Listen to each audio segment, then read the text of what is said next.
From Capitol on Chance to virtual pomp and circumstance, bus protests and car parades, remote learning, virtual school, parents teaching, 2020 has been hard.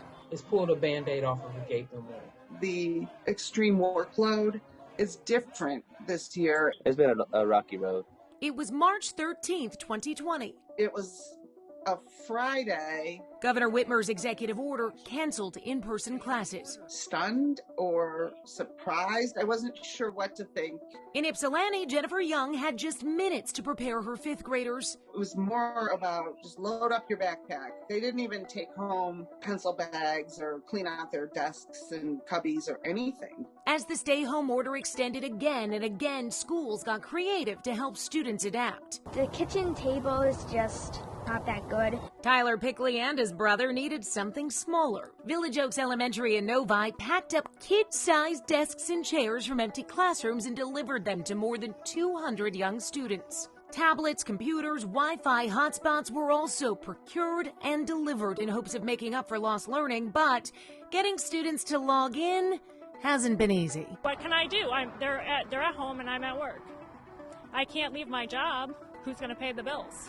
Academy of the Americas senior Dominic Gonzalez learned he's a lot more disciplined than he realized. We have my notes and notebooks for my schoolwork, and then at my computer where I do my essays. But some of his friends and their families have been dealing with COVID-related job loss and illness. I know a lot of people want to help their families, and they're at that age now where I can work, I want to provide. School turned out unmotivating. A lot of students just lost interest. The pandemic made existing education problems worse. The reality is, even when school was in, we only had 16% of our kids reading on grade level. And so now parents are concerned that that gap has grown even more. That's why Bernita Bradley launched Engage Detroit. We have a lot of families who, just due to the pandemic, they decided to homeschool.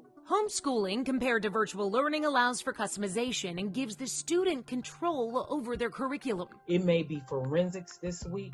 Next week, it may be phlebotomy. We practice kindness, Ooh. Novi Woods Elementary School Principal David Asher is one of many educators going above and beyond to connect to students. You can't do it. You got this. Try your best. Boys and girls, what voices do you think you should listen to?